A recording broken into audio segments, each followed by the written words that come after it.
All right, hello, hello, hello. How's the audio doing? Because I have it all going through the microphone. I don't have the speakers or the music separate, so I'm not sure how that's sounding right now. So let me know if that's how that's going. Welcome to the Friday Night Craft and Chill. Just, chilling, having some Earl Grey tea. I was going to make it in the Mython the Python mug that I got from Helladope, but sadly I forgot to do that. Audio's good, good deal. Good deal. Fat Red, I did find one of these files, but it wasn't that great. It was just a little flat card. Model, so it was pretty simplistic, but still cool.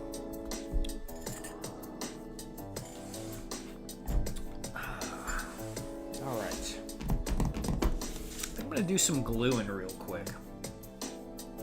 Let's do a little gluing. That's how mine was too. This one is even more like there's nothing on it. I don't know if you can see it. All it is just a little front piece, and yeah, it's pretty basic.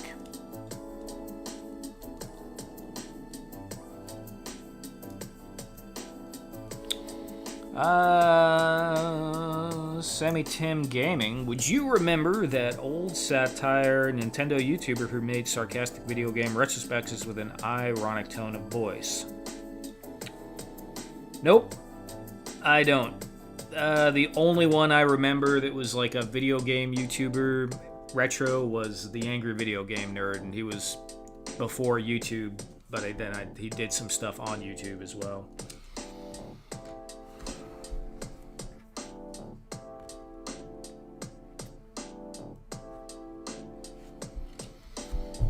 EVA foam? Yeah, sure. I mean, I could add anything on there.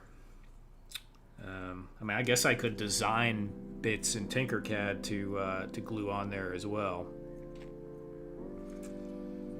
Hey Oz, how you doing, man? What was I thinking about? I was thinking about something with Oz, and I can't even remember it now. Oh well. Cool.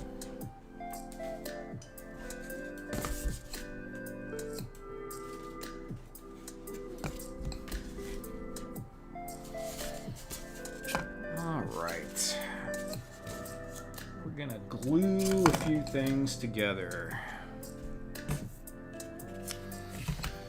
So I started working on a base for this whole situation, and yeah, where is that? Oh, it's right here. You can see the outline of where the towers are gonna get placed. Carving in the rock face, so it's going to be like, I want this to kind of be like something that I could, it'll have the towers, the wall, the other wall, and then the turrets on top of it. And I want the whole thing to be something that I could just like plop down modularly on a board, maybe like a grass green board or something like that. So there'll be rocks and stuff here, and I might put one wall in, but the inside is going to be like, the interior of the base. So nothing too fancy, but we'll do maybe some little consoles and I don't know, maybe a conference table, kind of like a little bit like inspired from that old G.I. Joe base toy. So yeah, let's glue that stuff together real quick. Fat Red Foo, Oz was here. Said hello to Oz. We got Sammy. Yup. TAR Productions. How you doing, TAR? Oz says, doing good, brother. Been a long week. Had an awesome evening. Ready for the craft and chill. Right on, man. It has been a long week. It has. Okay. Yeah, that's the way that's going. So we will throw...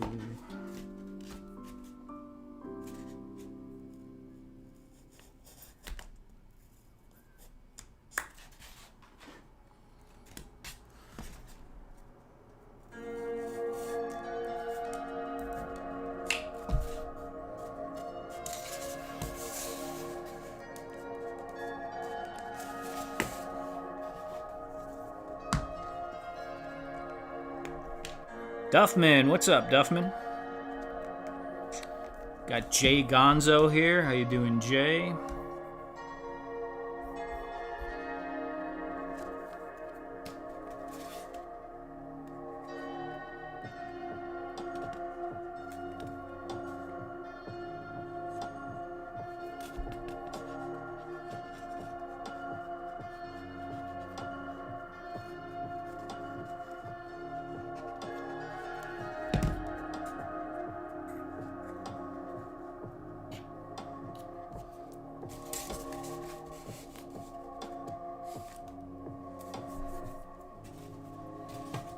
Check the alignment on this.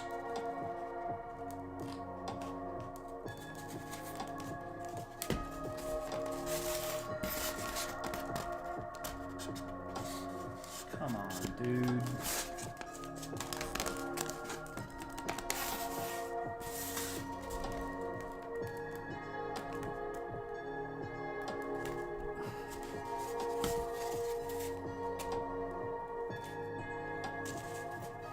It's one of those things I feel like I definitely should be using the hot glue gun to tack it together, but I'm being lazy and not wanting to pull it out.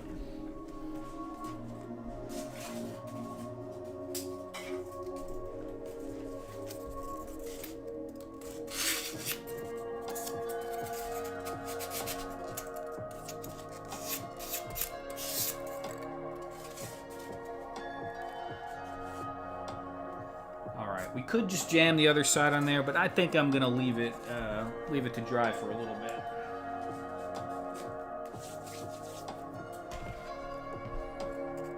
Eduardo, what's up, Eduardo? And Ed, Action Figs, how you doing, Ed? What do we got here?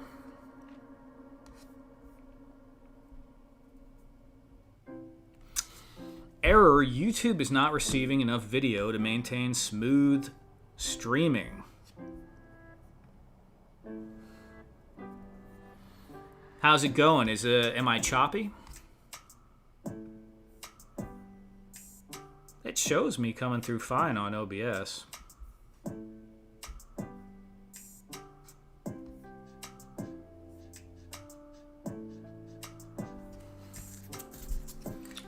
Okay.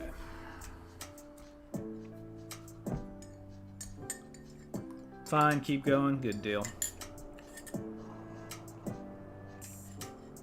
Who the heck knows?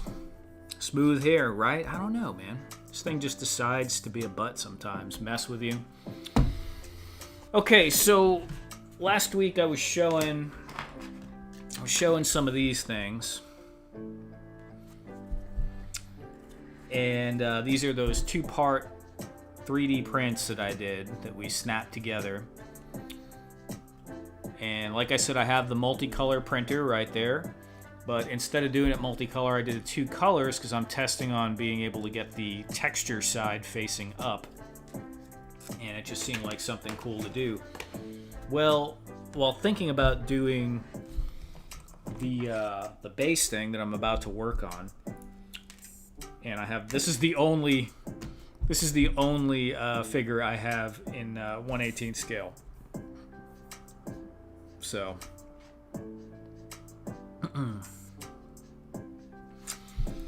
yeah, I wanted to make a smaller keypad, and I did, and I kind of pushed the limits, I think, about as small as it could get and still have the buttons separated pretty well. And so that's what we have right here. So pretty small. Pretty small. It works with the 1/18 scale. Spoke too soon. Did chop up for a sec. Yeah, I don't know. Look, I restarted everything before this guy, so what we got is what we got. I hope it doesn't crap out because I purged everything, restarted the router, restarted everything. Yeah, so these are pretty cool. Just the concept of this, like them snapping together like that.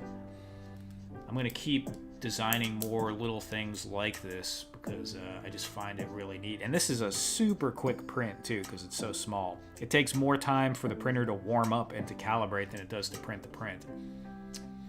So if I get going with these, maybe I'll do batches of them so it can,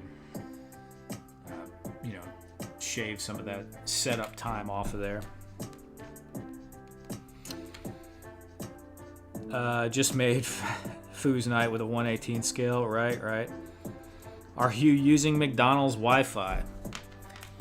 Nope, I'm not.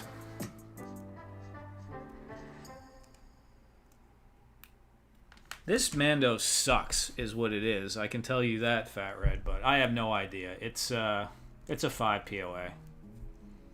Yeah. And the reason why I say he sucks is because his legs don't want to go far enough backward to give him good enough balance to easily not tip forward. I mean, you can get it, right? But it just needs to, you need to be able to put his body back a little bit more in order for him to have good balance. He just wants to fall forward all the time. I guess maybe the cape might help a little. Let's see. Yeah, the cape helps a little. A little. Anyway, it was like $6 or something like that, so I just needed something for scale. I almost bought like the more expensive Star Wars ones they had there, but yeah, meh. This guy's asking yellow package. I have no idea, dude. I don't remember.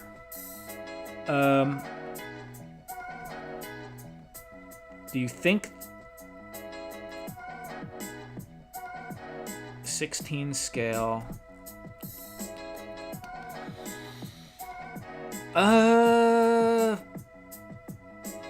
1/6 scale.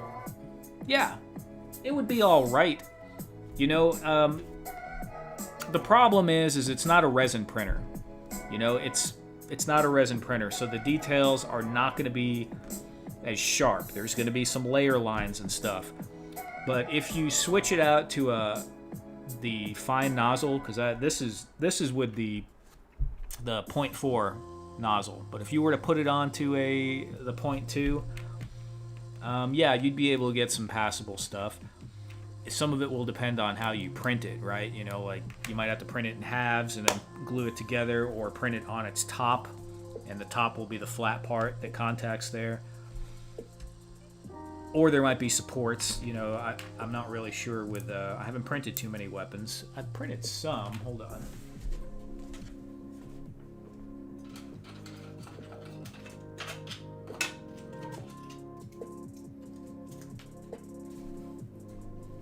I have more than this somewhere, but... Oh yeah, I got these right here.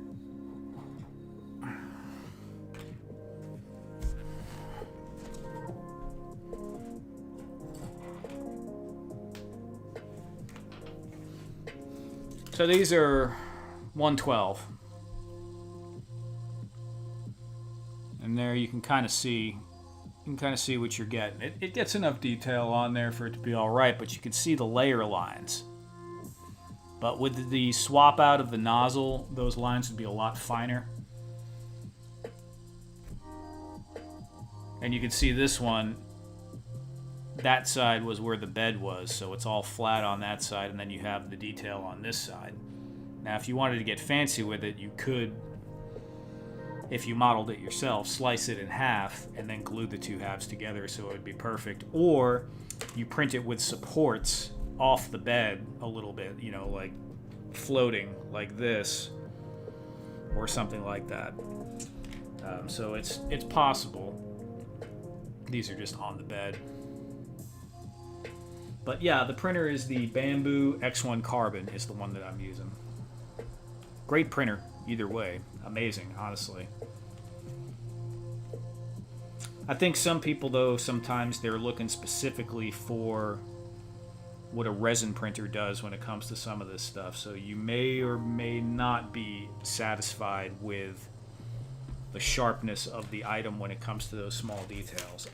There's workarounds for things. You know, if you know enough, which I don't, you can get pretty good results if you tinker with it.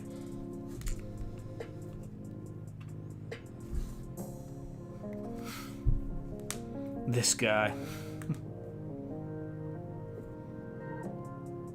Yeah, no, that thing is amazing. Yeah, I got all these dudes printed. More dudes. He's got the little... Look at that, man.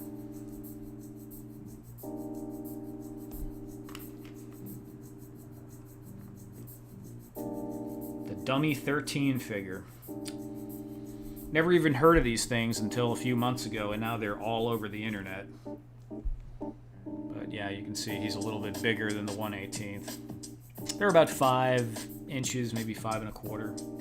Let's see. Yeah, right at about 5. Superposable. Alright. I'm gonna carve up that base a little bit. I gotta work on the rocks.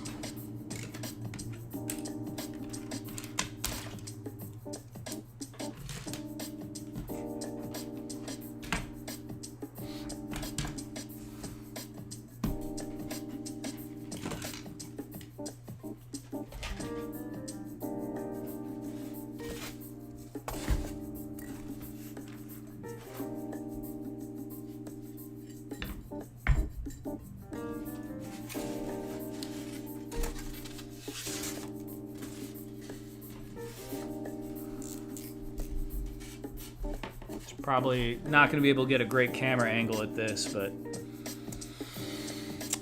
you can still sand it down. Sure. Yeah, you know, if you're... My goal is usually to make something that is not going to require much after work after the print. That's where I'm kind of at right now. But if you're willing to put a little bit of time in, like you're just doing things for yourself like that, yes, you can sand it down. You can add things to it, like people take Bondo and dissolve it with a little bit of acetone, and it creates, like, it'll fill the lines in. If you spray paint something small like that with just some primer, you know, certain types of primer have a filler element in it, and it'll fill in a lot of those lines, you know, and so you combine a couple of those and it'll look pretty good.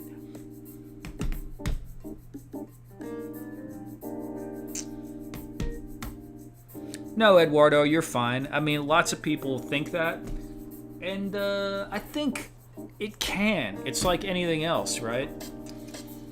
You know, it's especially if you're using things that other people designed, then yeah, of course you're not designing as much of it. But if you design your own parts to go along with your diorama, no, I would say in some ways it's... If you're doing a one-off design, it's just as much work. Now, where it gets to be nice, honestly, is if you're doing windows for a building and you can just design the window and then print like 20 of these and then pop them in. That is amazingly nice in comparison to making 20 popsicle stick windows. Who do we have here? TAR, of course. Davey. Hello, Davey. Christine Mendoza. Hi, all. How you doing, Christine? I don't think I've seen you here before. Thanks for coming by. And, of course, Thor. How you doing, Thor?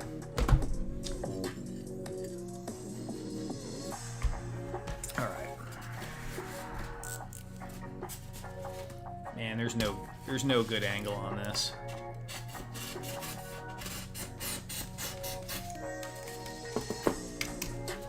But Eduardo, yeah, I totally get it. And I felt that way a lot too, for a long time. And I still think there are lots of things that are like there are lots of benefits to doing it by hand. Sometimes you get some spontaneous, creative thoughts, a little bit more with the tactile sensation.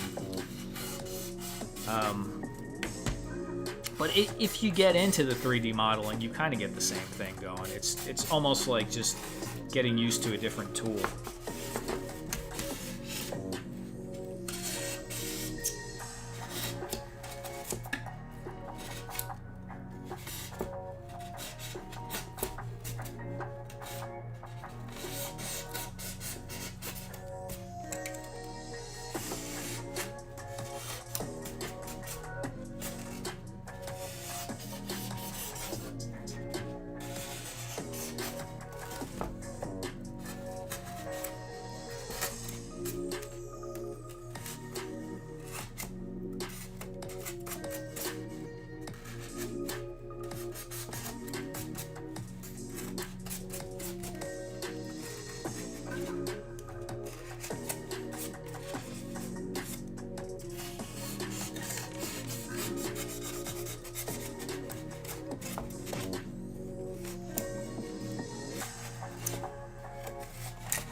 Yeah. It's good advice. Don't cut towards your body. Cut towards your buddy. You can always get another buddy.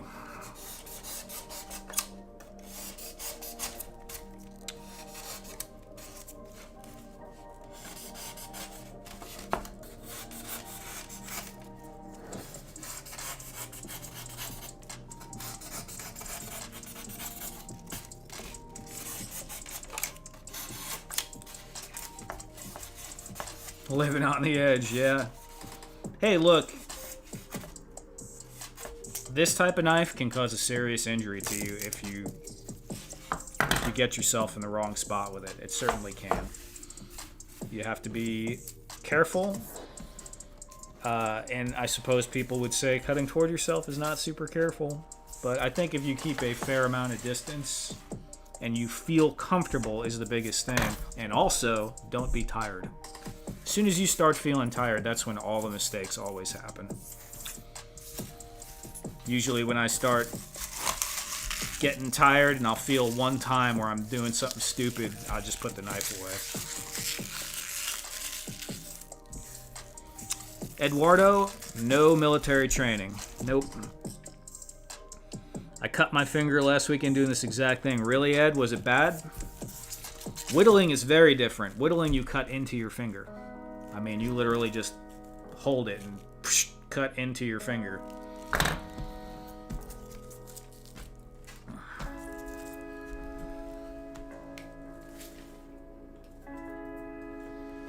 Yeah, I would say you're probably better off cutting away from yourself. If you can start that way and just do that, that's probably for the best.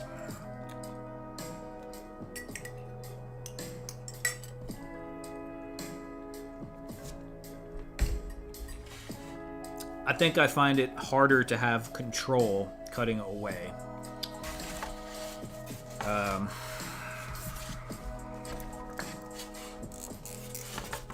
Whatever that means.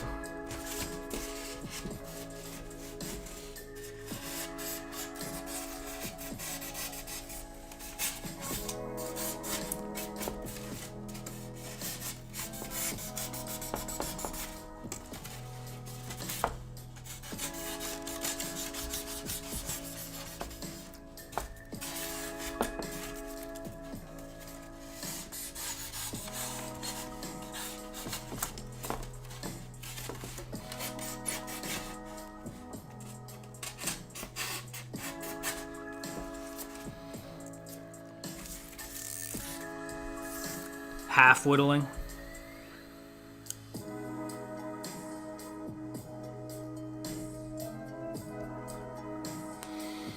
A little super glue. Yeah, dude, I don't know. Axion, I don't know if you saw it. I don't remember who it was. And I knew the guy. I can't remember who he was, but he was showing on Instagram, like he caught himself with the X-Acto knife, dude. It was not pretty. I mean, he got himself over here, and it was about that big and opened up. Like, you could just see, like, the gaping. It was half an inch deep, maybe to 3/4 of an inch deep. Like, you could. It almost looked like you could stick a blueberry in there, dude. It was, like, wild. He had to go to the hospital and get it all sewed up, and that, I'm sure, will take quite some time to heal up. Slipped with the X-Acto knife. I mean, I'll knock on wood that I haven't had that happen to me, but that did not look pleasant. That was beyond super glue.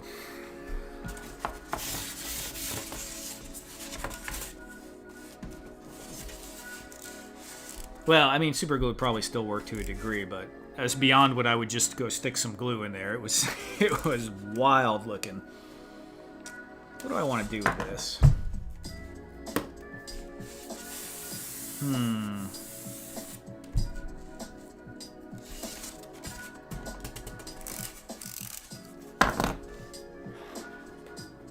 Let's see. How's this coming?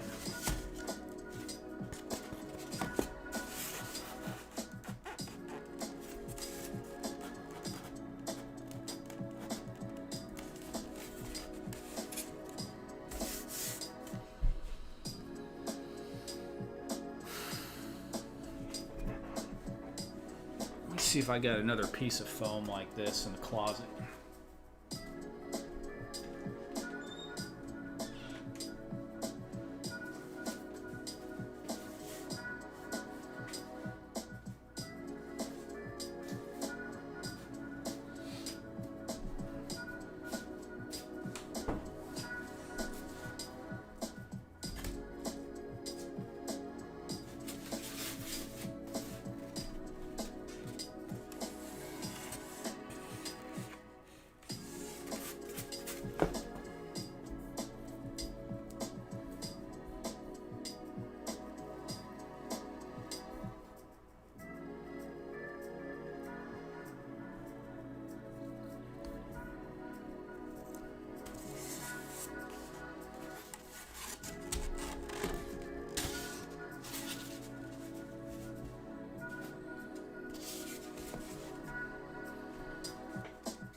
Yeah, there's a pretty big difference between the 5 and the 375.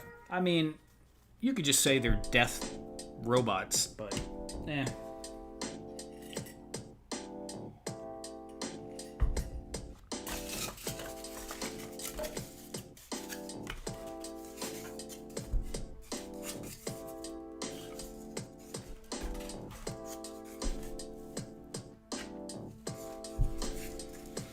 Watching glue dry, right? That's what I'm saying, dude. I really should do something to spice this stream up, but I don't know, man. I'm just like... I kind of like the low pressure of it just being the chill time, you know? If I had to, like, think about stuff a little bit too much, it would take all the chill away.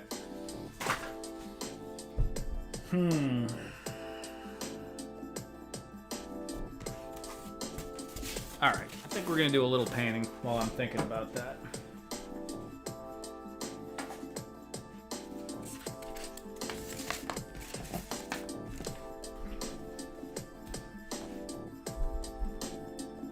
Oh my god, Eduardo, bro. All right, Eduardo, I'll keep it in mind.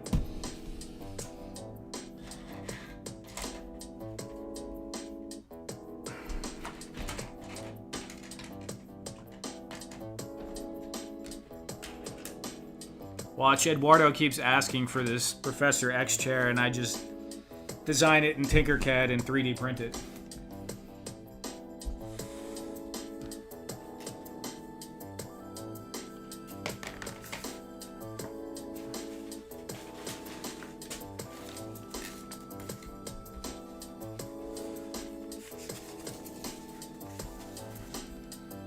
No spice. I don't know. It could be all right to switch it up a little, Ed, but yeah, I like to keep it kind of chill. All right, what's gonna be on there? Red. Yep, red.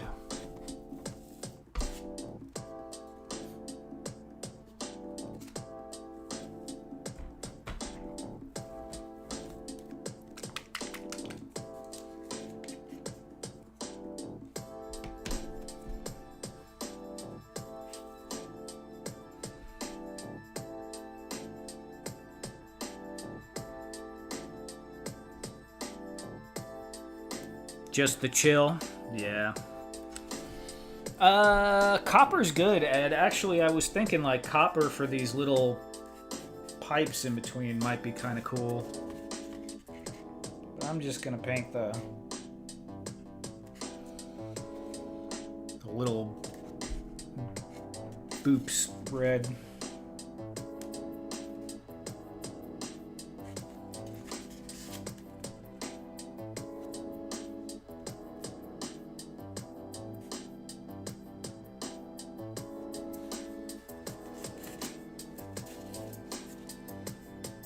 That's alright. Doesn't look too bad. I could see the... It's funny, when I hold it up to the camera, I can see the imperfections more than when I'm looking at it with my eyeballs.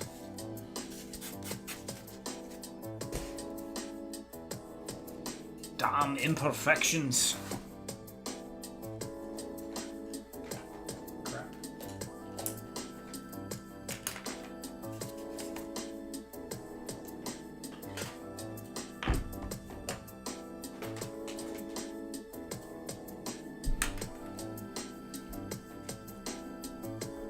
A horizontal server shelf. There we go. That's exactly what it is.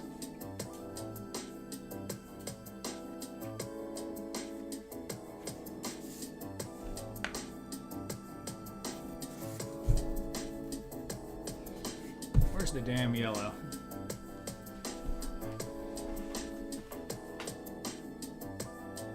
Maybe blue.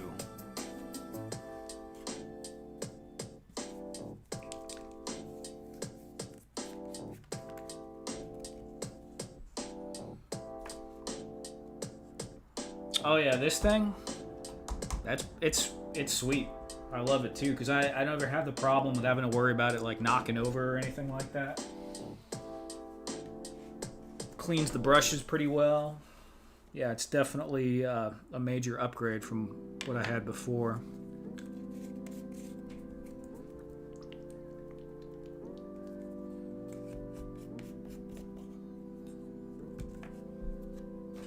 Oh yeah? What, as a palette?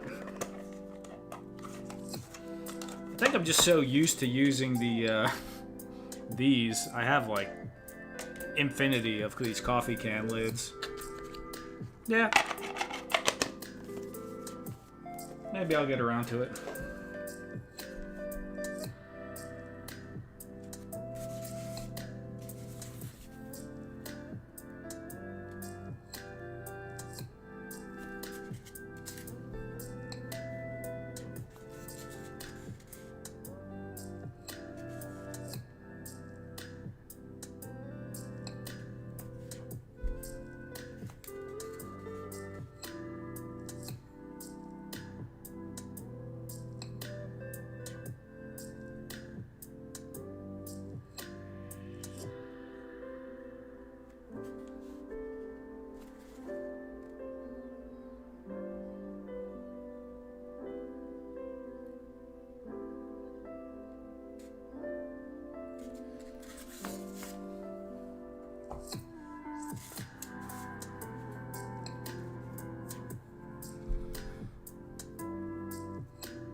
Day and a half. Yeah, that's nice. It is pretty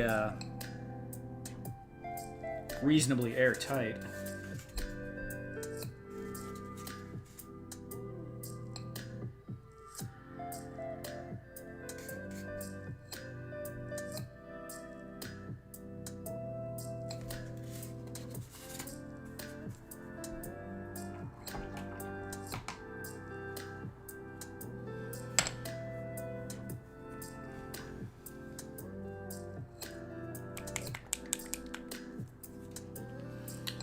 Yeah, that blue's pretty cool, right? That's Mediterranean blue.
This is a dark...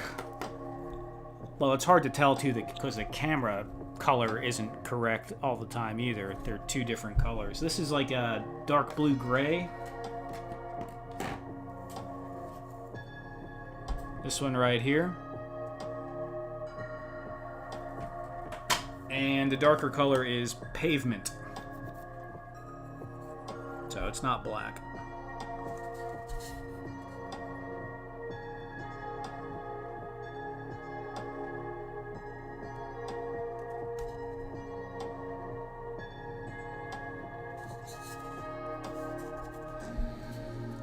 Take it easy, Thor. Thanks for coming by.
Yeah, I dig that blue, man. That blue... Oh, the blue... I meant the blue-gray, but yeah, the blue is good, too.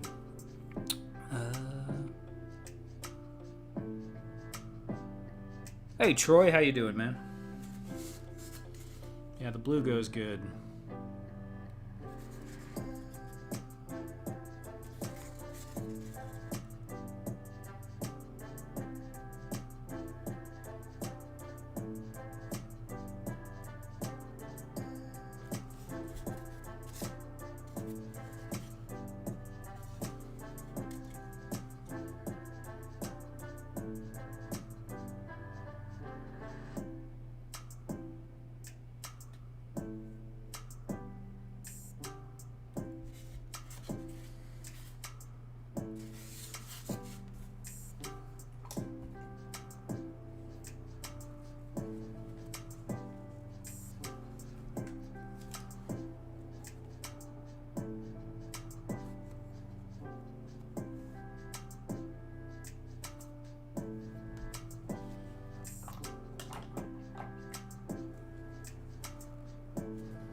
No.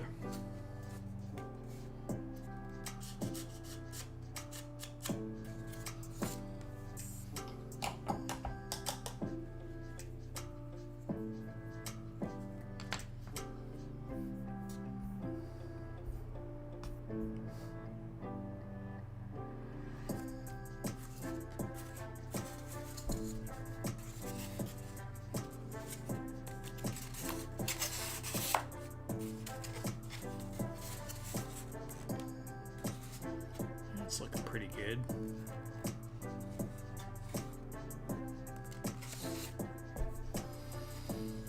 I realize this gray is going to be a little bright on the bridge with the rest of everything, but it'll be all right.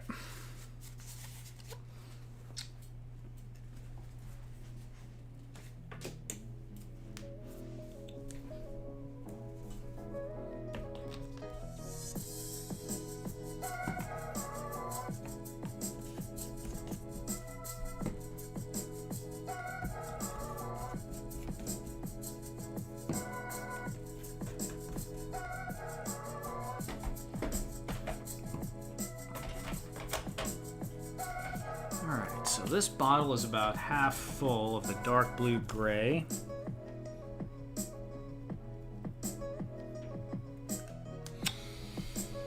Chris Minton, or is it, yeah.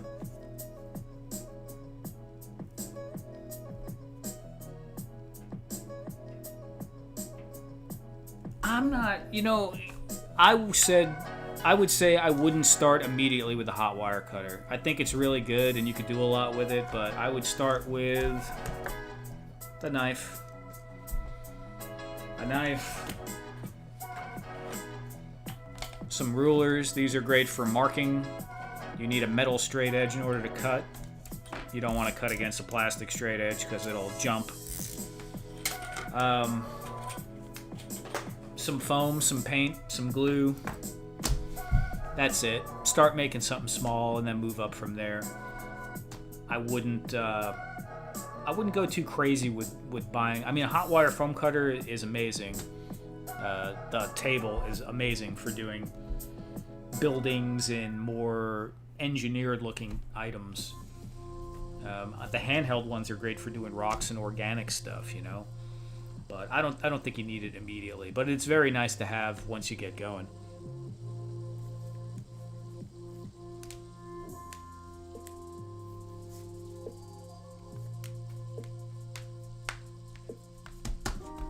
Yep. All right. Let me see.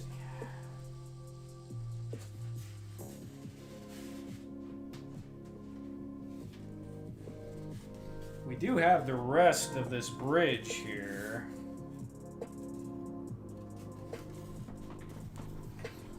But it's not really ready to be painted.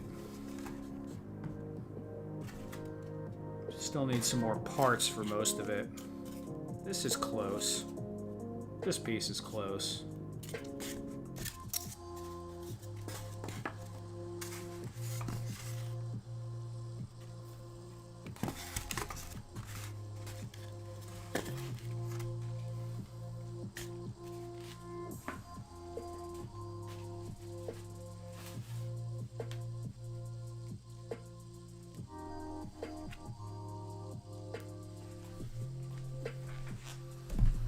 You know what I might end up doing here, because I'm looking at the time, I'm like, I want to do some of this, but I started making an Instagram reel with this, so I can't do too much more than where I'm at right now. I'm at the step where I was carving that, and I filmed some of it. But if I paint it, I should probably film it on my phone. So I might actually be putting together some Helladope crates on here in a few minutes, because I have a lot of those to do. When I got sick, I kind of fell behind on what I was planning on doing with those, because it does take me weeks to get. I think I'm going to send them another 75 crates, and it takes me weeks to put that together. So let me see. Maybe I'll glue a few pieces on here. Yeah, let me see what I got. No pinned comment. Yeah, I do have pants. Pants are good. Do I seem like I'm really lagging reading the comments, or is it okay? I think I'm pretty close. How the sense of smell taste? Much better. So I can taste my tea pretty well now, but maybe there's a tiny little bit of sensitivity lacking still. Like certain herbs like rosemary, I can taste most of it, but it might be a little dulled. I've been experimenting eating some Sour Patch Kids because I wasn't getting the sour before, and I get most of it. It's probably not as impactful. Smell, much better, but on point with the comments. Great, thank you. I like that you go from project to project. I do the same thing when I don't feel like editing. Yeah, pretty much. Smell is a little slower coming back. I can smell things, but it's definitely a little muted still. You really notice it like in the bathroom with all like the, your deodorant and shampoos and all that. You could smell them, but it's muted.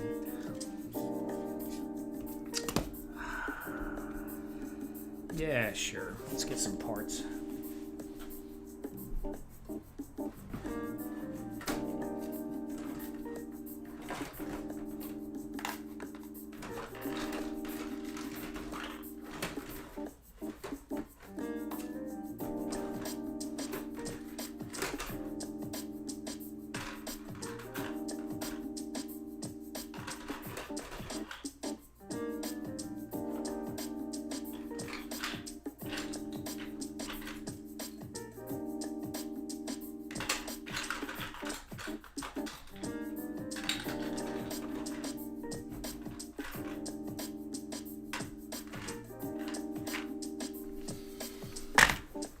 I do have these that I printed on my resin printer like 2 years ago that I've never done anything with.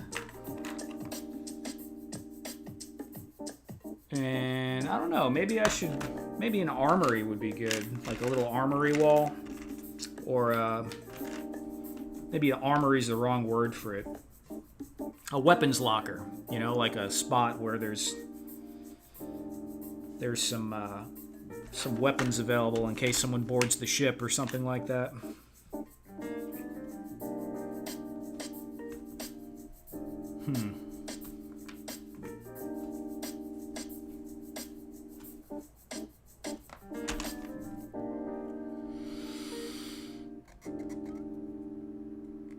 No, I didn't try the cilantro.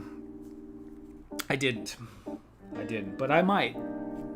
I still feel like it's muted enough that I might like it because it was very subtle. It just tastes. Sometimes in some things cilantro was okay, but it kind of tasted like soap a bit to me. Armory is still the right term? Okay. Even for just a small little thing, huh?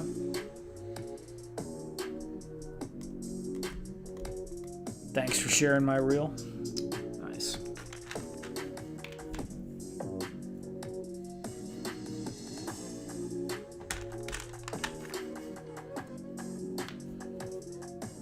Some of these painted up on a wall or something. A rack like this with, like, instead of on the wall with these, I feel like a rack with them standing up like that would look better.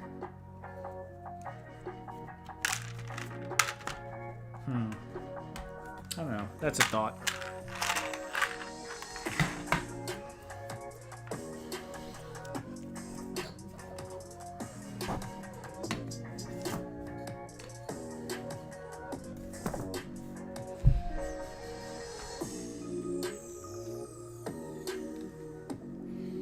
Kenzo's Creations. What's up, Kenzo?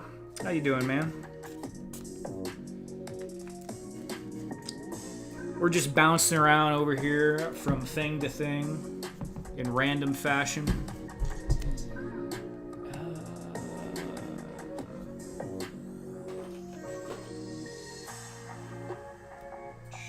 take that.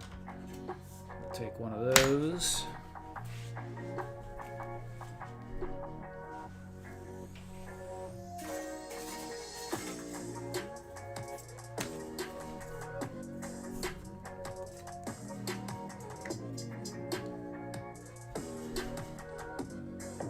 Yeah, you could see the difference for sure. But the process of resin printing is much nastier. It's those chemicals, you can't get it on your skin, you gotta wear gloves, you gotta clean everything in rubbing alcohol when it's done printing while wearing gloves. And then you have to cure it in a black light or a UV light. So there's just there's a lot more steps. With the filament printer, it does everything self-contained, and the plastic is in colors too.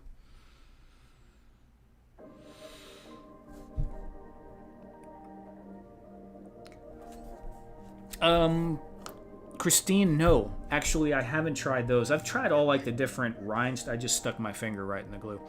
I've tried all the different rhinestones and, you know, things like that. But that newer like diamond, those really little tiny diamond bead painting, I haven't tried those yet. But I should. You know, anything additional to add to the arsenal of things you can use is good.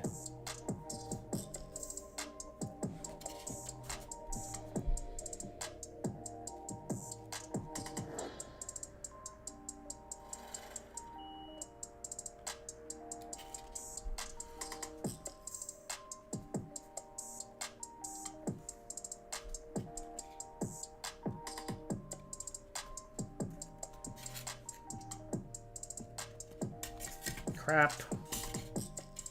Man, I'm clumsy today, huh?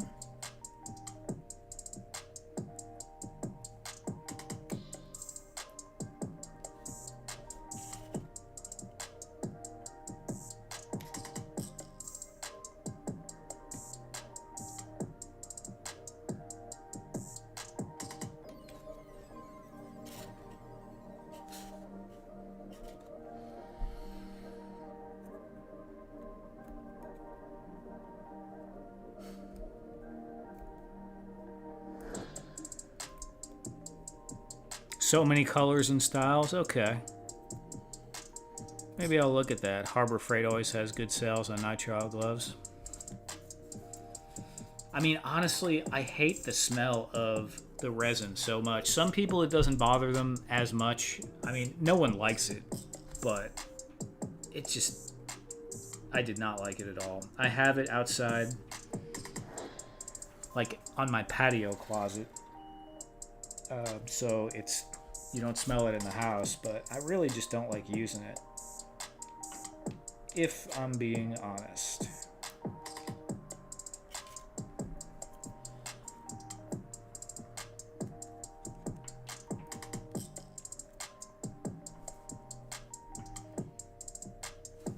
But there's no denying the results of it. You know, those prints are pretty sharp.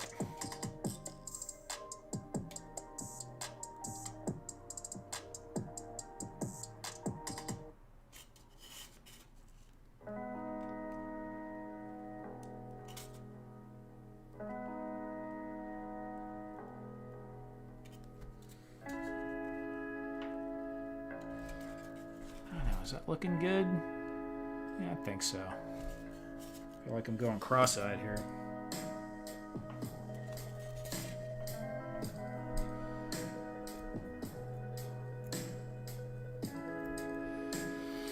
The newer resin really doesn't have a smell at all.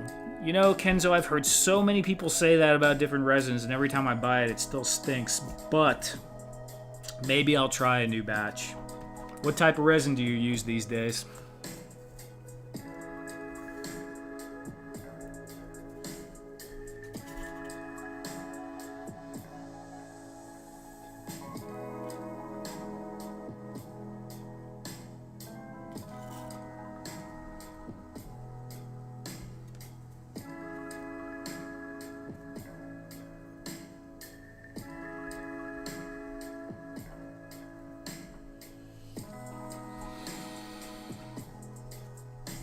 Chris,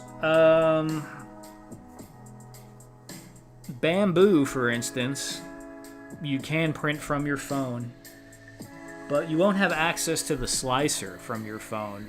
You can only really print the files that you're downloading from Maker World, which is Bamboo's like ecosystem, which it's user uploaded files, and there's tons of stuff on there. I don't know if you'd be able to buy something from Etsy because you'd have to run it. I don't know. Maybe I don't know. I don't think so. I think you'd have to run it through the slicer in order for it to work. So, no, you would need a computer more than likely to do that.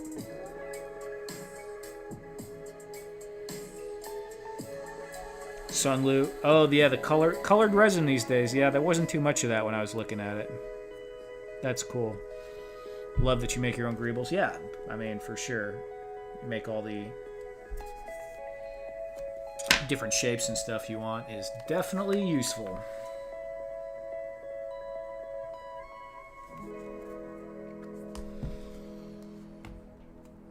But I've seen some of those little gem painting things, and some of them look pretty good.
No, get back into place.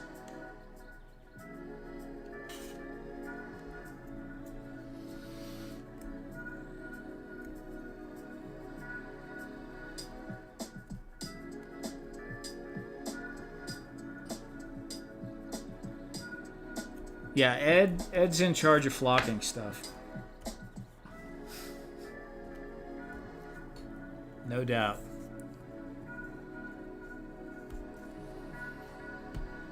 So many left over after doing one of those diamond paintings? Okay. We'll do a few more of these. Maybe 3.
One bad mother flocker. Yeah, man.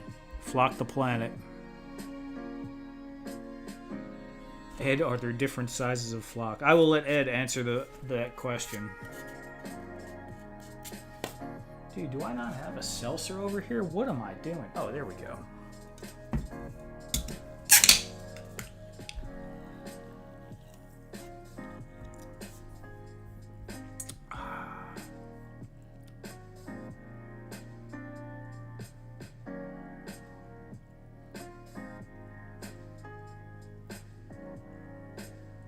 Wow.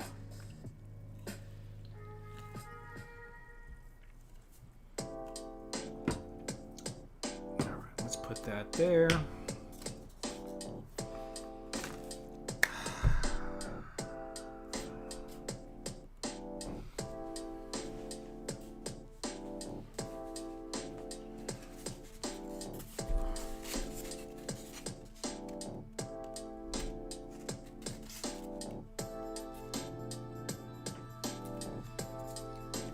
Maybe a little touch up on the gray.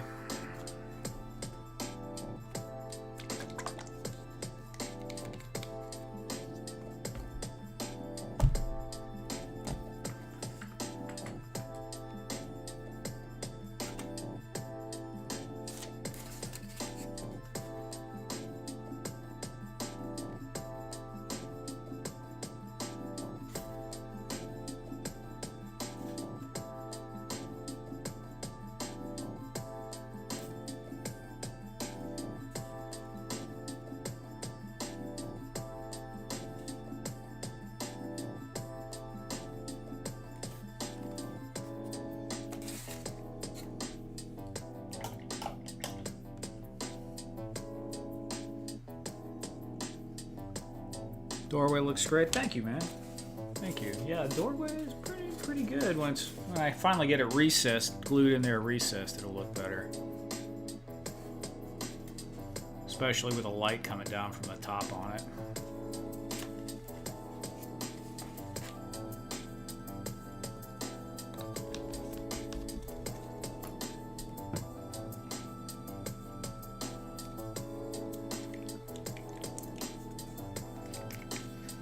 Kenzo, thank you, man. Yeah, it's part of a whole bridge. Almost not exactly a Star Trek style ship bridge, but yeah, we got the computer banks over here that are gonna go off the side, and there's 1, 2, 3, 4, 5 panels in total, making a semicircle.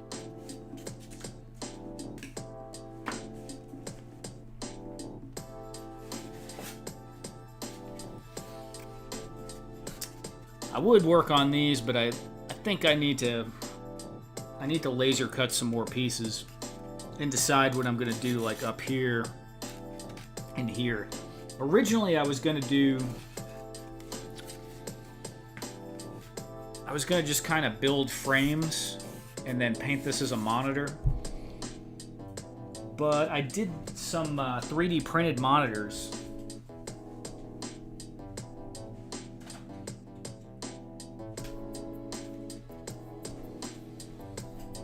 And now that I had these 3D printed monitors sitting on the desk, I was looking at them and I was like, man, you know what? If I just don't print the back part and just have that, it would look really slick mounted up here, popping off the wall, instead of just having this as the screen like I used to do more when I wasn't using the 3D printing as much. So, probably gonna go that way.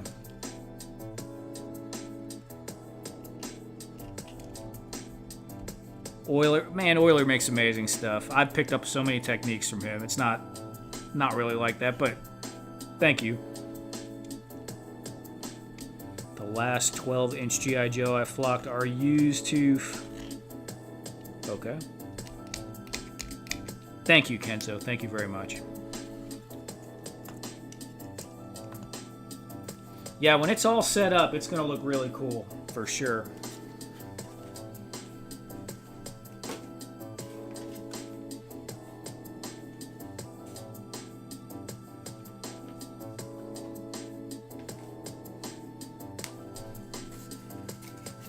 I'm gonna just do a little touch up on here real quick.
I know, Fat Red, you're fine. Don't worry about it.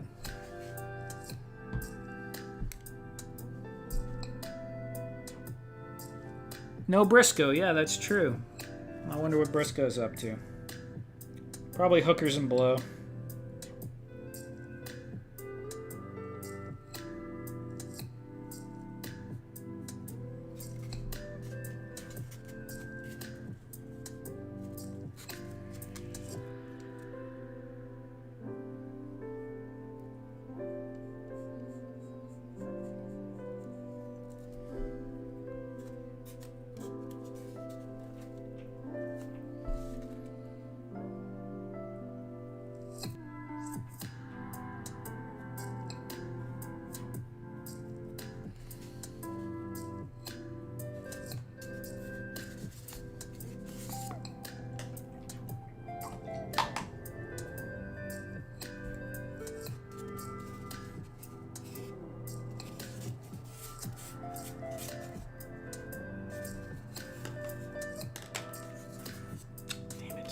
Damn it.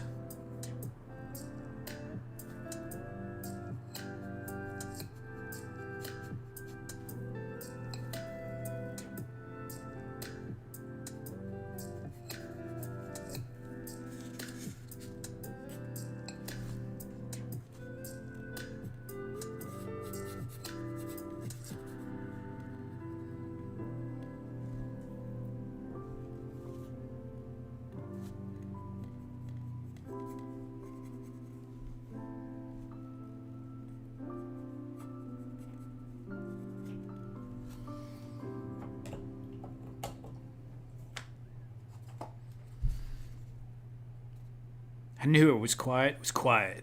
Too quiet. Too old for that now. Yeah, I'm done.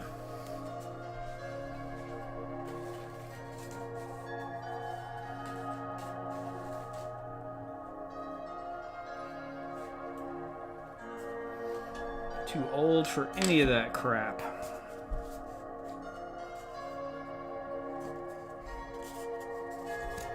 You know what? Screw it. Maybe I'll do a little bit more red on there. Oh man, it needs some touch up inside there too, really.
the cardinal red. No, that's engine red. Yeah.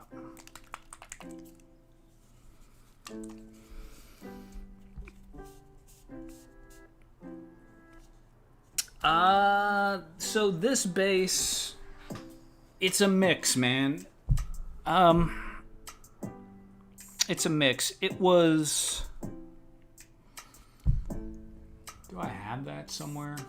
I drew out, or did a really, really, really rough drawing of the G.I. Joe Command Center, and then just riffed off that. So I mean, that's kind of where this came from. But it has like a gun in the middle, and I mean I think it's two double-barreled like this, but obviously this is just kind of random stuff. I threw the missiles on this side, and that's kind of very Warhammery. Yeah, I don't know. It was pretty random. Pretty random on this one. And I didn't draw out like the idea for doing the inside of it either. I just kind of was brainstorming earlier, trying to write out different ideas, and while I was writing out other stuff like different consoles and things and some Halloween stuff, I was like, oh, maybe I'll just put a base on that. I need to glue it together because it drives me nuts. It's falling apart every time I move it. And then I got to thinking it would be cool if it was like up on that little rocky ledge, and maybe eventually I could even build it into my my valley diorama that's got the river going through it. I might be able to build a separate piece that sits off to the side that this kind of like sits there.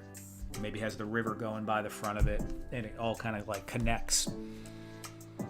Or not, but just the base that it's on now will be easy to just kind of plop it on something else to tie it all together. So it's a bit modular.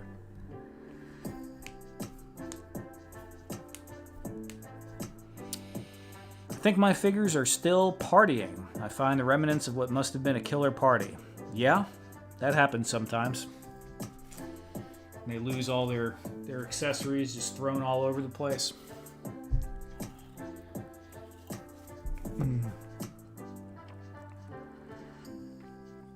Screamers basin sets. I don't know Screamers.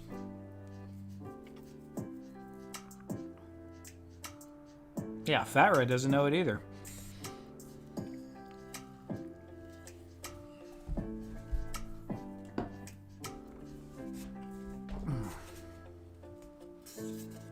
This is like the goofiest turret too.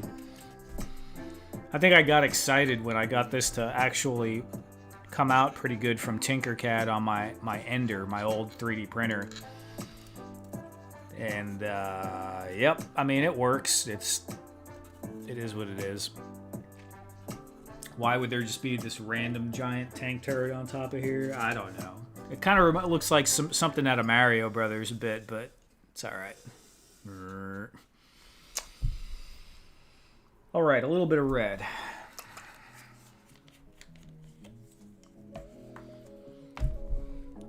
Brick something. What's up, Brick? Thanks for stopping by, man. Just putting together some random shenanigans.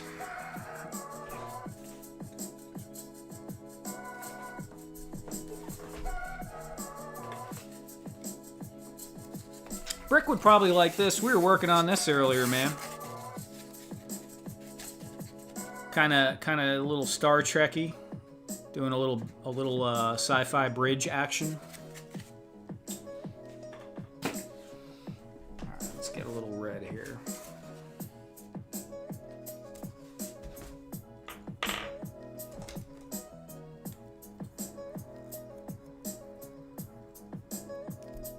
Thank you, man. Thank you.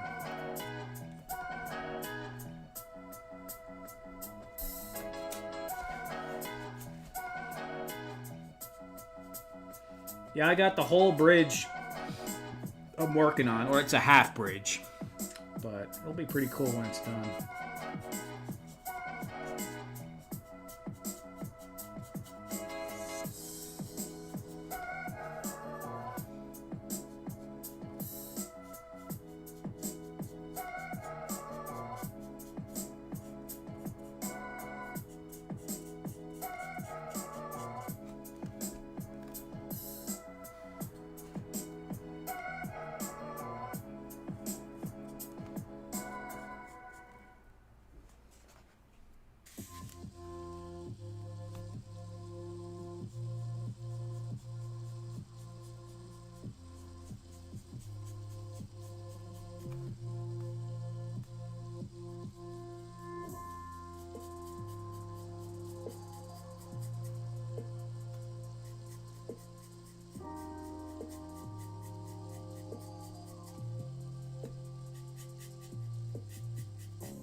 A sliding door.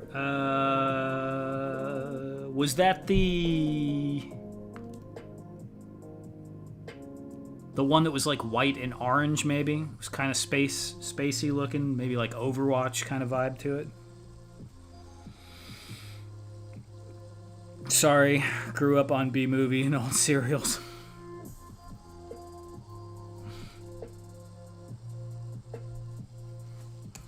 Right on.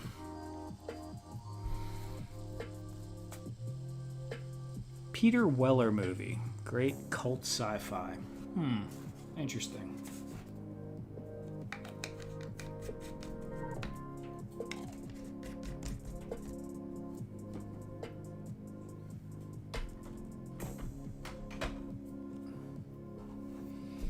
Okay.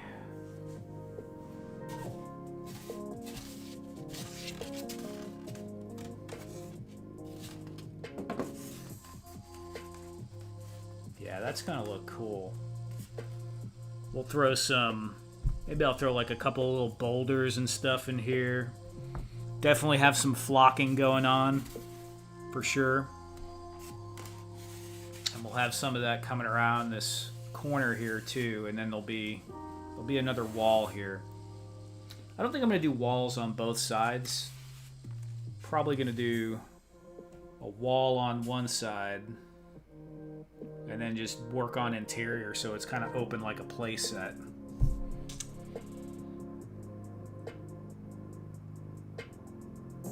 A roof would be cool, but I don't think I'm gonna do a roof. Yeah, I think I'm just gonna kind of flesh it out, leave it open like a play set. Let your imagination kind of come into it a little bit. It doesn't have to be a perfectly structured building thing. And like I said, I can always just throw it on. What I've really been meaning to do is I have that 6x3 or 6x3.5 table in the other room, and I need to just flock the whole damn thing.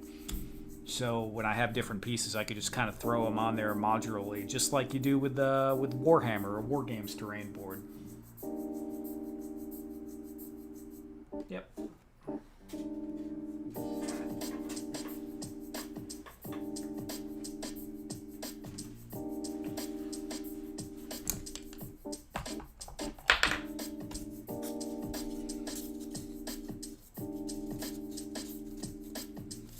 Screamers. I feel like I've heard screamers. Is that about like little robots or something that go through the ground and they make that noise?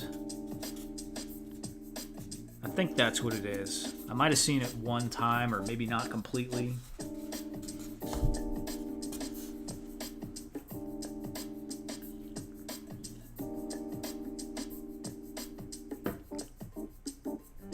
Yes, okay. Anyone else watch? What the heck is MST3K? That's a lot of flock. It is a lot of flock. I have a wide selection of flock, Ed. Don't you worry about that. Yep, I need that other one.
Man, I thought for sure I had more of these made. I gotta cut some more screens. I think this is the only one I'm seeing.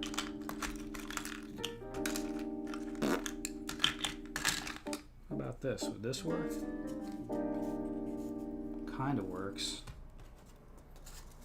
That might be the one right there.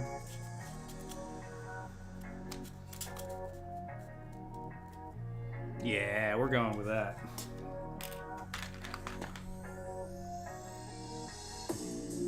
Big Troy's Collectibles. What's up, Big Troy? Thanks for coming by. Still got that on VHS, right on.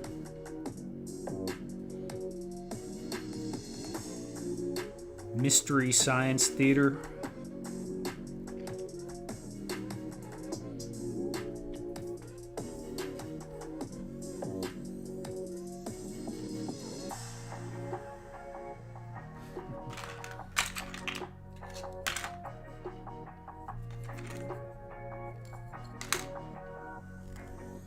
Yeah, this was kind of a failure. I mean, it's useful for something maybe, but I didn't get the separation on the buttons. So it was trying to be more like this one. But I didn't put enough spacing in there, so it's just kind of like a mishmash mashed together of buttons. I'll probably still use it on something eventually.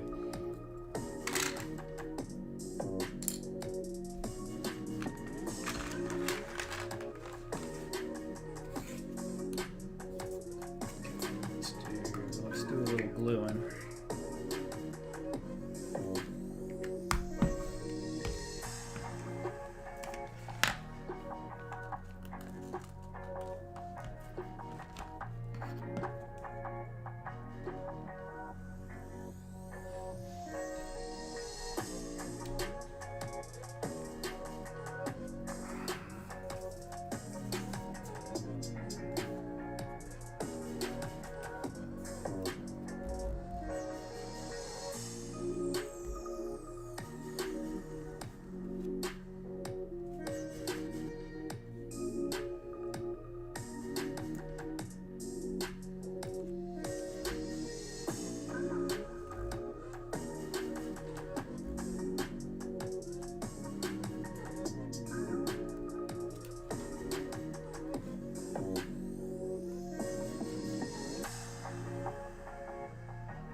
You guys are having some interesting conversation today. That's cool.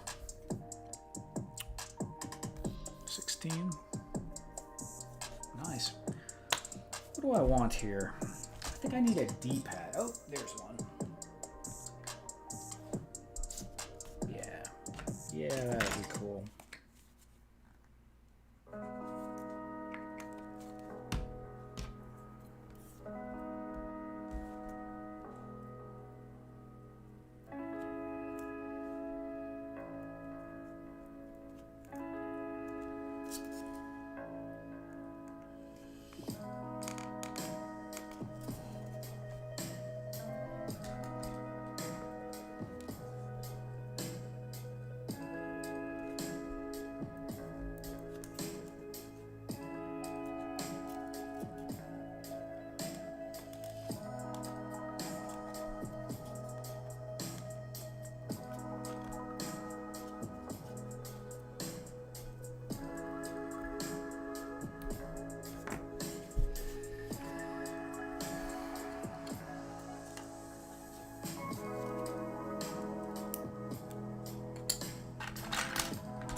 Too big. Ooh, it's just barely not too big. But it's too big.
Three-star draw. What's up, man? The master work. The blind master. I can't even see what I'm doing anymore. Who else is here? Aliens. Alien Legions or Image Comics? I don't remember. Give Eduardo another Professor X chair. Yeah, Eduardo is definitely gunning for that Professor X chair. That's no doubt.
Apparently so, Ed. Michael Dumas, thanks for coming by, man. How you doing, Michael? Just realized those are laser cut wood pieces. Neat. Yeah, man. That's what they all are. Lots of laser cut wood pieces. You know, and it's just, it's fun. It's fun to have the custom pieces. You know, I decide the sizes I want, and then you just kind of play with them. It's just basically Legos. Glue on Legos. And it's hard to get wood stock this thin. Usually most of the stock is 3 mil. And this is like 1.2, 1.3, and that's because it's popsicle sticks. So you can literally just buy some popsicle sticks and laser cut the bejesus out of them and get some pretty cool stuff. Wow, I never finished my tea? What?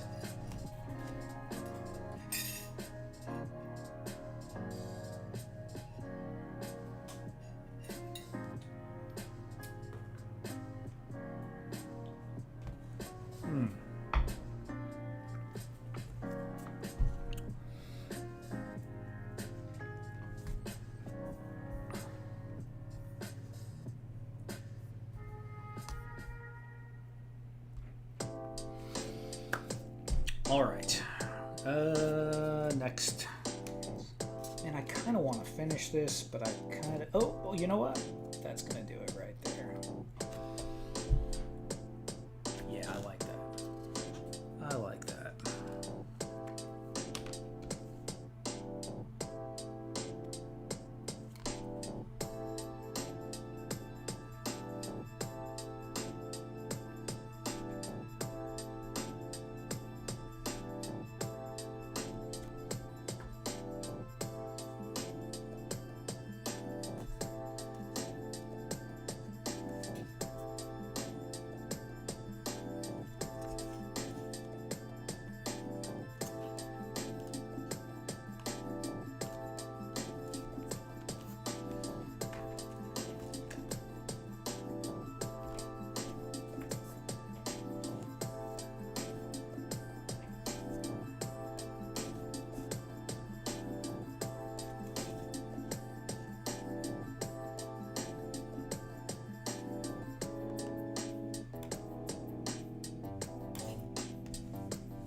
Cool.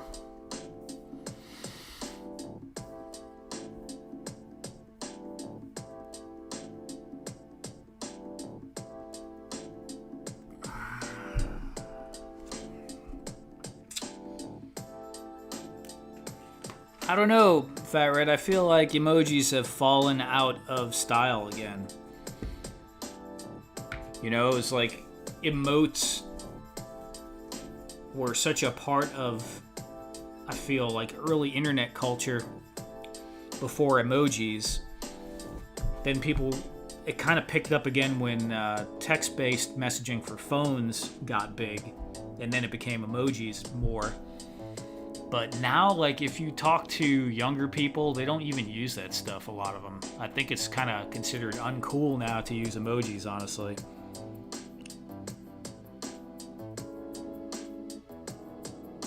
Daredevil Dave just had to stop in and show some love. I'll watch the whole thing tomorrow when I'm supposed to be working.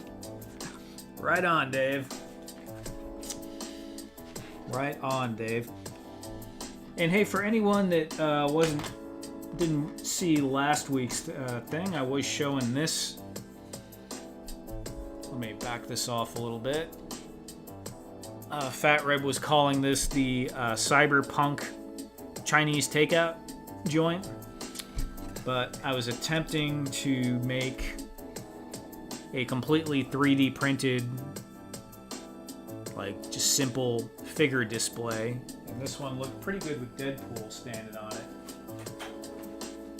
But I don't know where Deadpool is, so we're not going to mess with all that right now. But yeah, just different pieces. This one was kind of janky. I've fixed some of the problems since then, like only having one peg on here because I didn't attach the boolean the two pieces together when I was making that, or these things not really sticking because I didn't make the receptacles deep enough. But it's still pretty cool, you know, just to think that you can design and 3D print out the entire thing. And I really love the texture that you get from that build plate. So it's pretty slick. This is the non-textured side, which looks really smooth on the camera, I guess, but it's pretty smooth. It's pretty smooth, but I like this. It's got a cool look to it. But yeah, more stuff like this I'm going to work on for sure. Maybe even a few pieces that kind of join together would be kind of cool.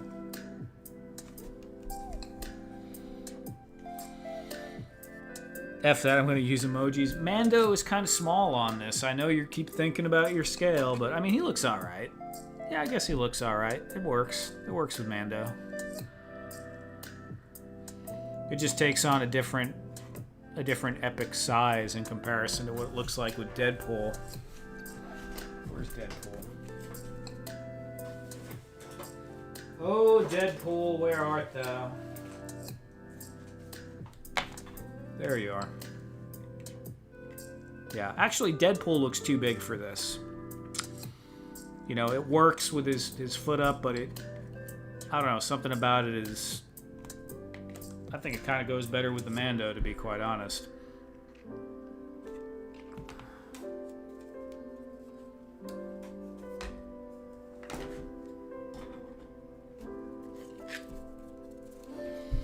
Got to figure out something I'm going to use these in too. Oh, you know what? Maybe I can use them with the wall. I don't know. Well, they might look too big. On the inside, in the inside of the base somewhere, maybe. It's a little too big, though. I don't know. We'll have to see what that looks like later.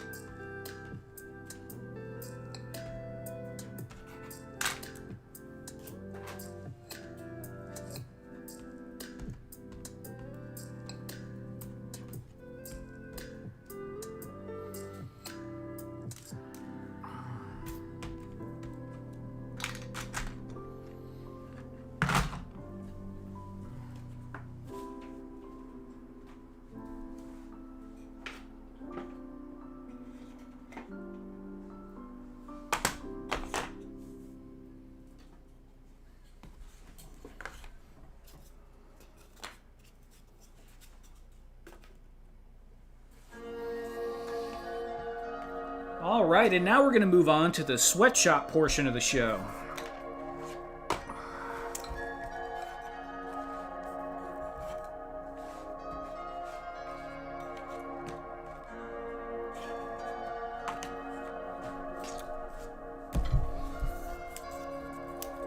That's good for 118. I'll take 3. A good scale for the dummies? You know, it might be a good scale for the dummies. I haven't even put them on there. Let's see. You could learn a lot from a dummy.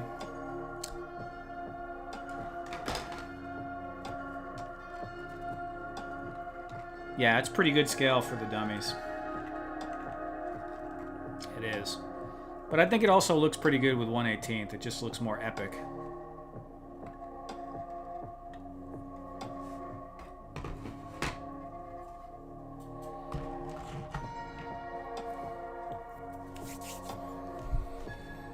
The old blue mule. I wasn't even looking and I knew you were talking about the crates. Yeah, man. Yeah, man. I tell you, pretty much anything that you do... What are we up to now? I don't know, somewhere around 150 times. Becomes a wee bit tedious after a while, but, you know, I can't complain.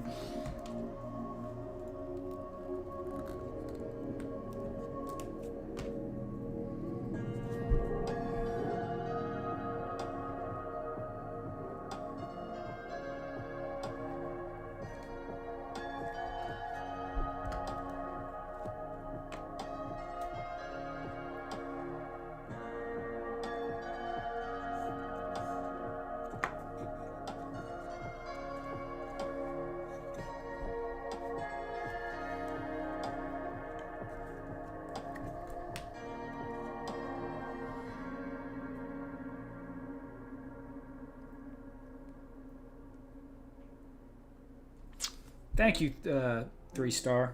I appreciate that, man. It's been really fun seeing all the pics you guys have been taking with the crates, for sure.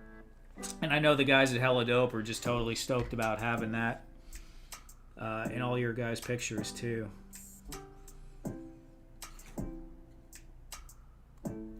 So, yeah, that's definitely been a cool thing with the crates, for sure.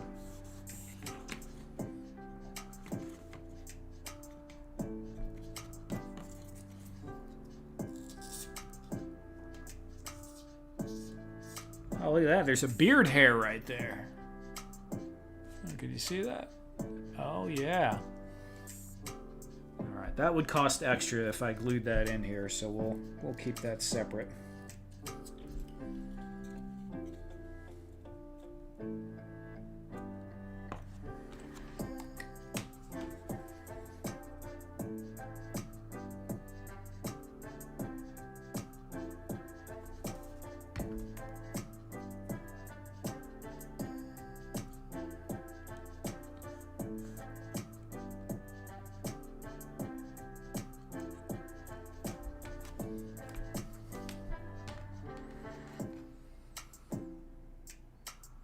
Tedious misery is all self-inflicted. You're correct, Ed. It is. It definitely is. Looks like a wall from inside the TARDIS. You know what? You're right about that. The oval things make it look kind of like that.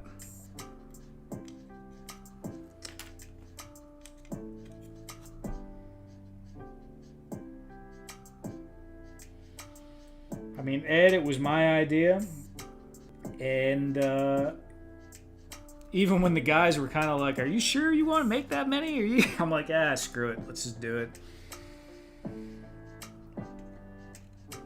Let's just do it.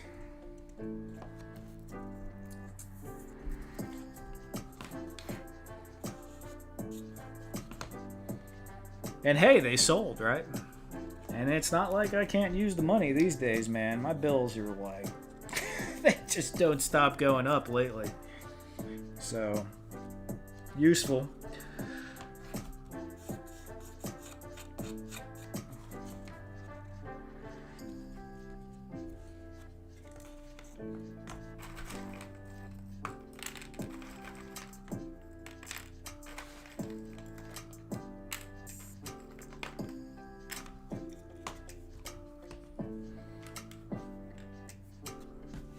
Wow, Fat Red, that's probably illegal, but I get what you're saying. Beard hair equals packing material in the crates. Yeah, I guess that could work. Exclusive hair edition, right?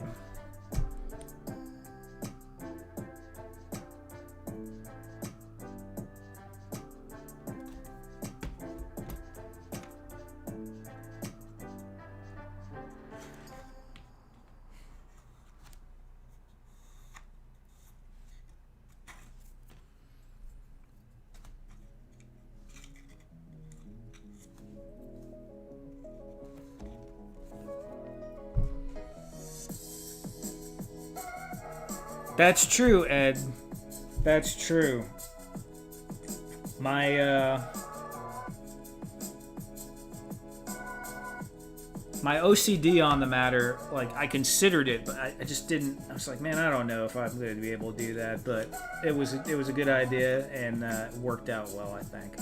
I think it's good having the variety.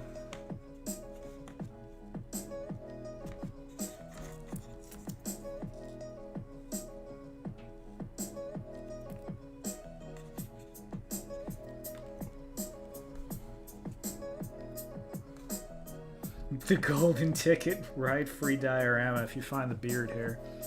There would be people like falsifying beard hairs. You know, there's gonna be some freaking jerk that's gonna be like, look, I got one.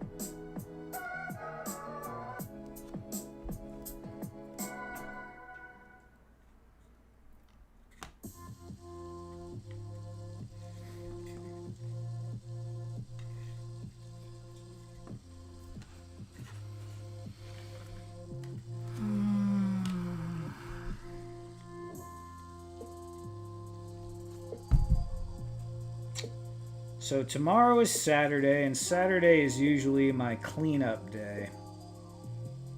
Clean up some shelves. Do a little house cleaning, perhaps. So that might be a good time for me to run the laser cutter some more. I got probably about 30 more crates I need to get laser cut. And this isn't going to be enough for what I already have made. No, nowhere near. I have about 30 made that are needing the trim.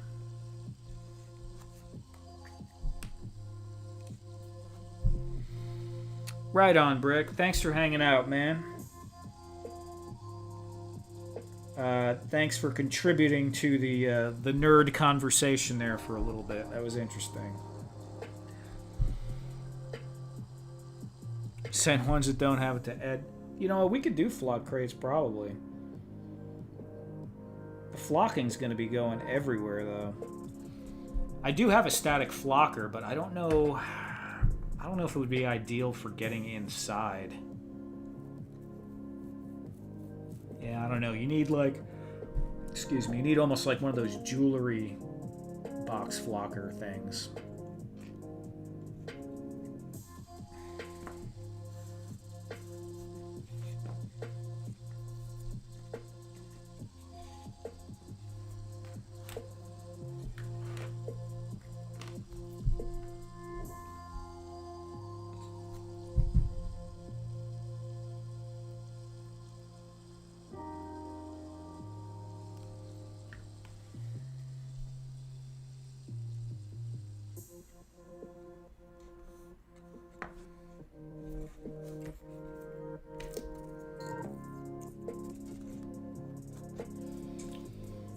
Where's the other one?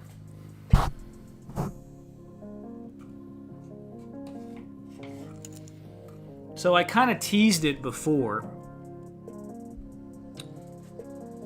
So I'll just kind of show it real quick. This is the other one that might be coming out here in the near future.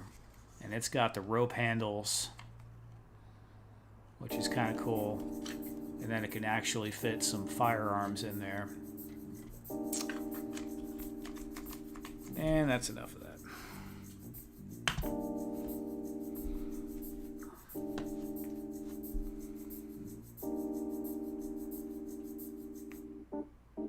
You flock jewelry boxes inside by hand. Flocking is very fine.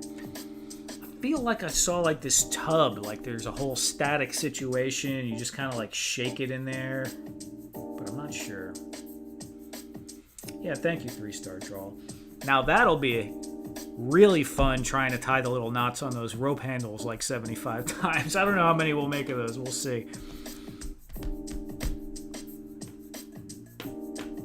Thank you, guys. Thank you, Kenzo. Yeah, I mean, people are using them to store things in, you know, and I kind of thought about it, but not to the extent in which people were using it, and that is, you know, you're always losing your accessories. So having one that's a little bit longer is just like the natural progression to have where you can store actual like rifles and long arms for your figures in. And it's just cool for the storytelling as well.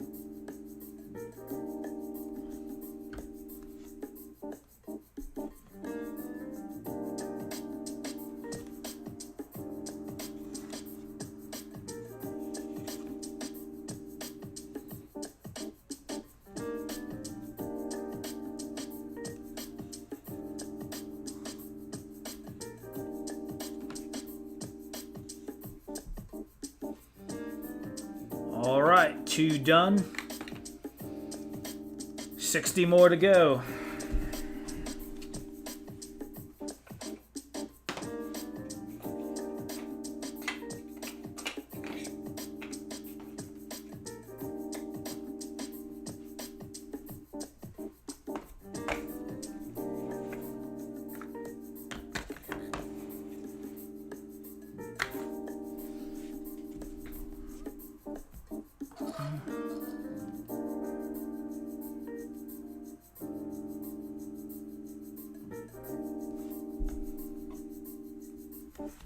I don't know, Fat Red.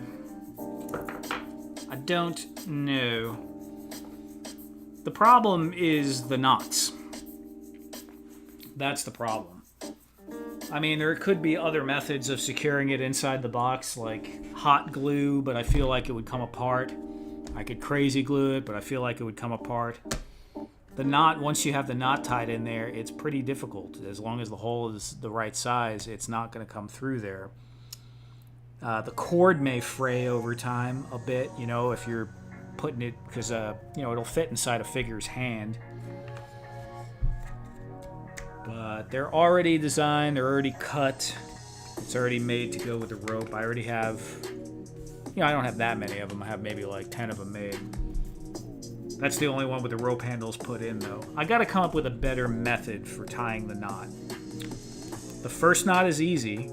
The second knot is very difficult to get right where you want it. And I'm sure there's some better technique that I could learn. I don't know a lot about knots.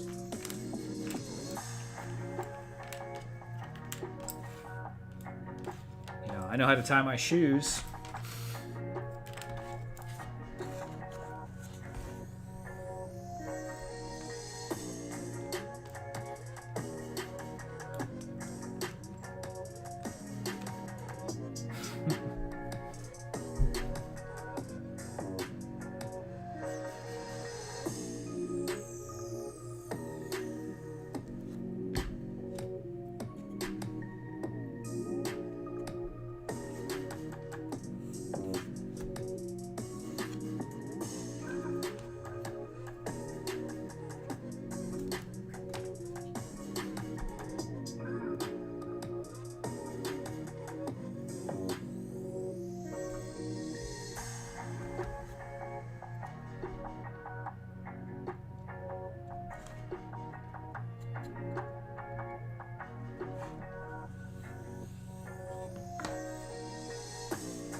Yeah, you know, you're not going to finish quick, so you just take it in chunks and give yourself some time to do it. It is what it is.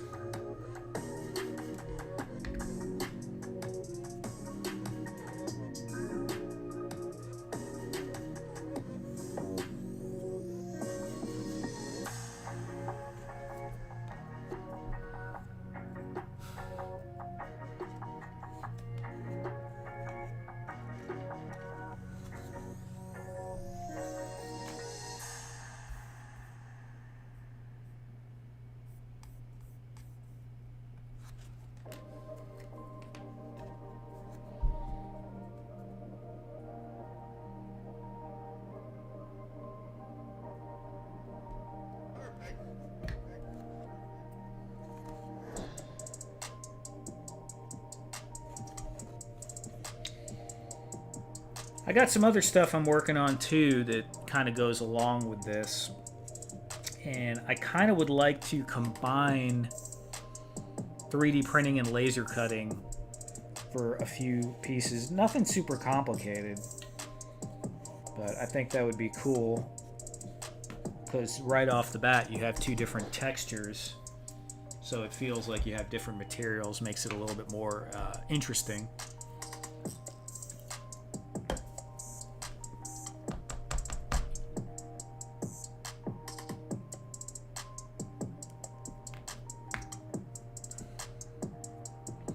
That idea Lawrence has for the crate wall is still a cool concept. Sort of, yeah, it is. I mean, I built one. Where is it? And the prototype I did, I wasn't super happy with it. I need to do some more work on that.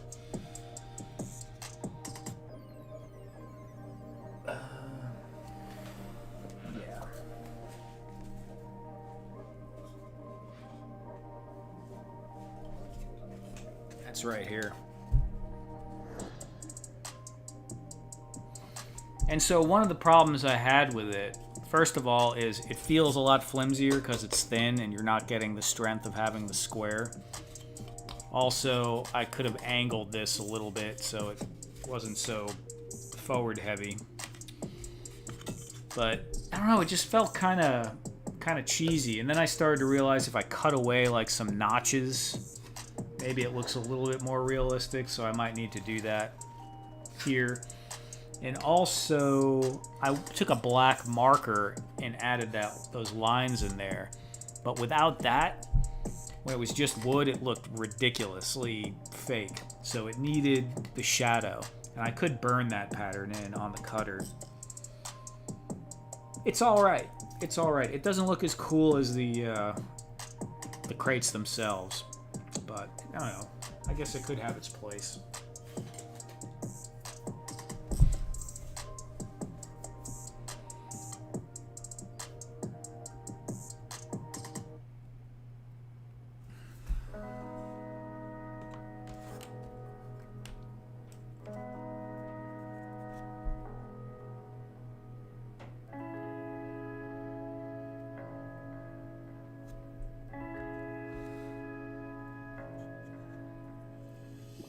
A false door.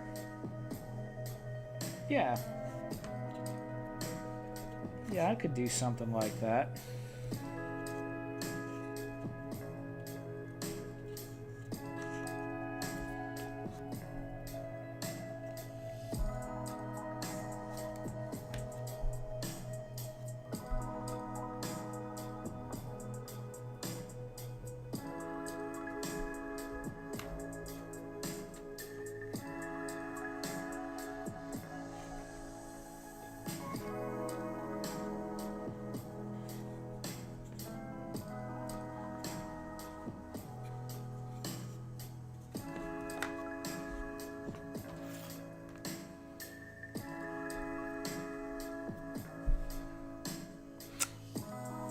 Right, that's the other thing, Ed. You can't make them.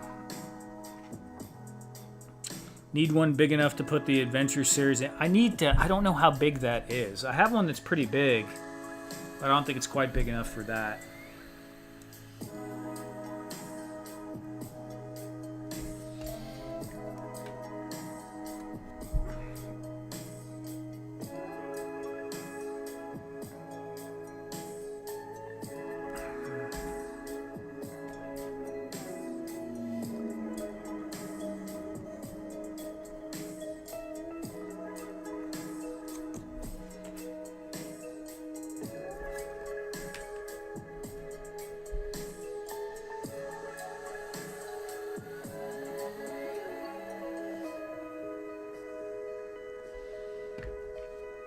I mean, Ed, it could still have a place like in a mixed setup, you know, where you have like one of those in the background and then you have some normal actual crates sitting around here or there to kind of add the chaos factor.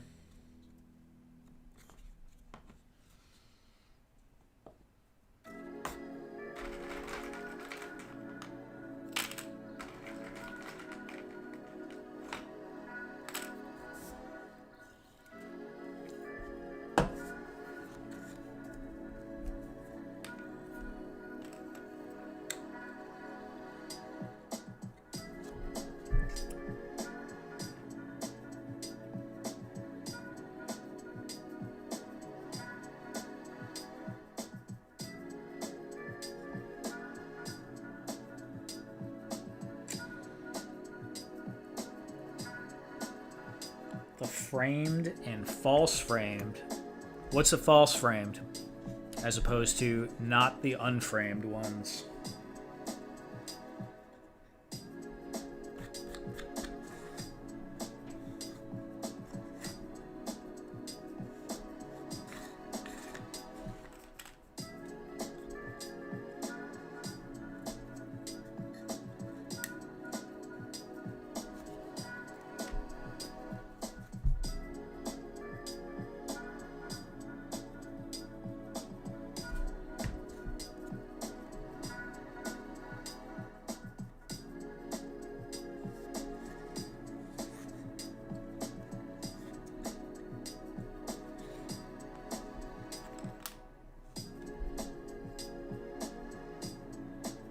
Oh. Yeah. That might work. It looks very, very flat without anything on it. I do get what you're saying with the alternating, and it might need to look pretty. It might. I don't know how that would look. If you did every other one, I have a feeling it would look kind of contrived. You know, like your eye would look at it and be like, I don't know about that, but oh, maybe.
Yeah, I don't know. It might need to be randomized a little bit or something.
You maybe could do it in strips and then have the strips offset as well. And that might be enough to break up the pattern. So you have it alternated and then the strips offset. But you're kind of all of a sudden making a lot of work, parts and pieces for something that you could just kind of make crates at that point.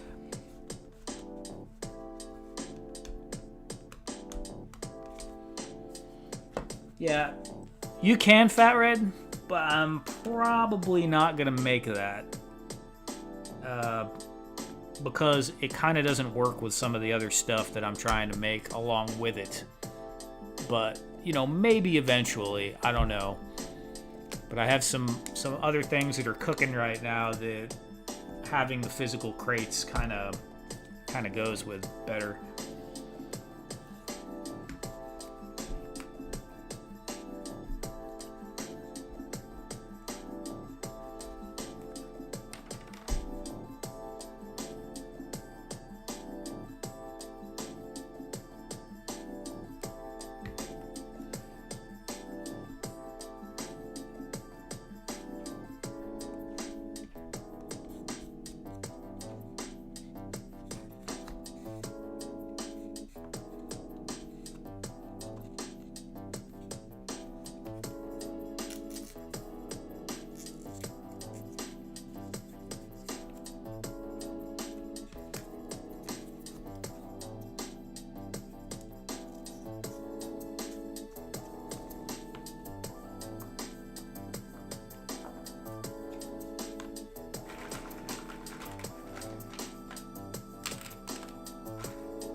those scenes with the flat layers I sent you way back.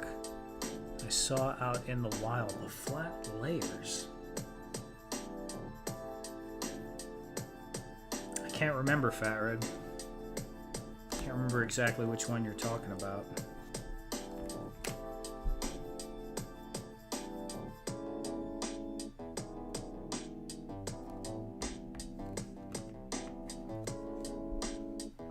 All right, Kenzo.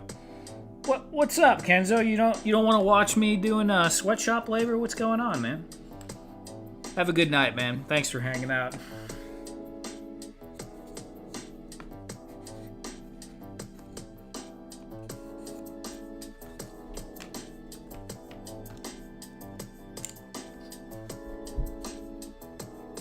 Oh my God, Cobb. What's going on, Cobb? Cobb shows up like...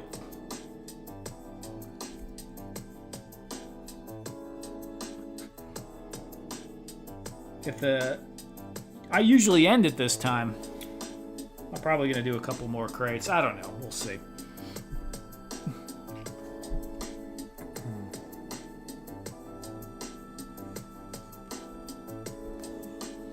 How you doing, Cobb?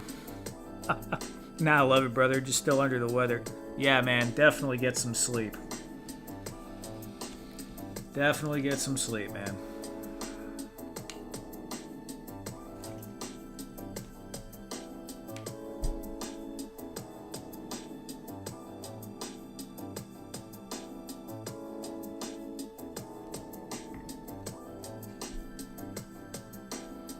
Hours are all jacked up, yeah.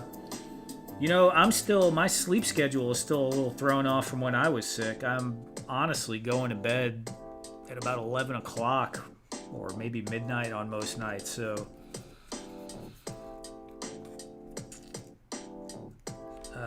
yeah, I kind of came off the night owl schedule a little bit.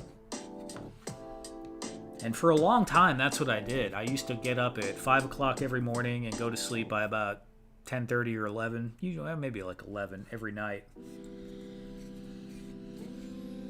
And for the last maybe 4 years or so, I just kind of switched over to this wake up at about 7:30 on my off days anyway. 6 o'clock when I work. Take a little hour and a half nap midday, and then don't go to bed until like 2:30. But I don't know. I don't know how healthy that is, though.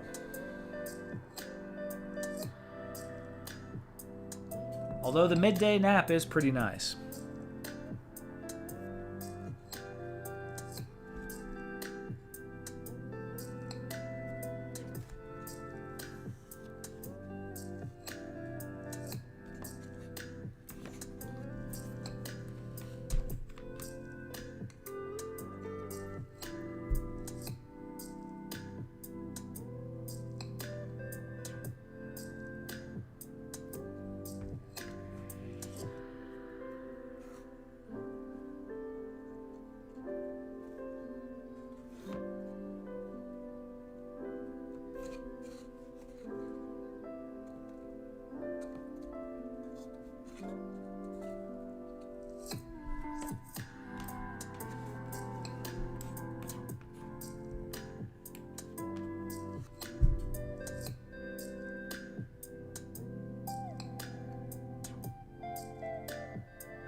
One crate chained up.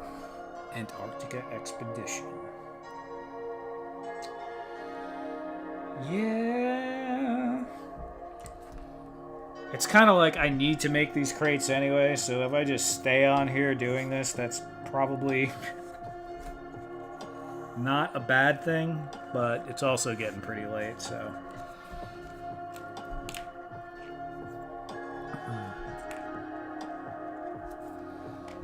We're definitely leaning into the chill part of the craft and chill with this.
Alright, Ed, will do. Alright, Fat Red, you have a good night. I'm going to be getting off here in a minute anyway.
Am I getting all kinds of choppy and stuff? It looks like my signal is going in and out now.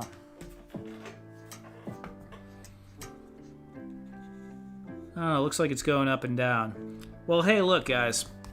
This is probably a good time to end it anyway. It is 1:12.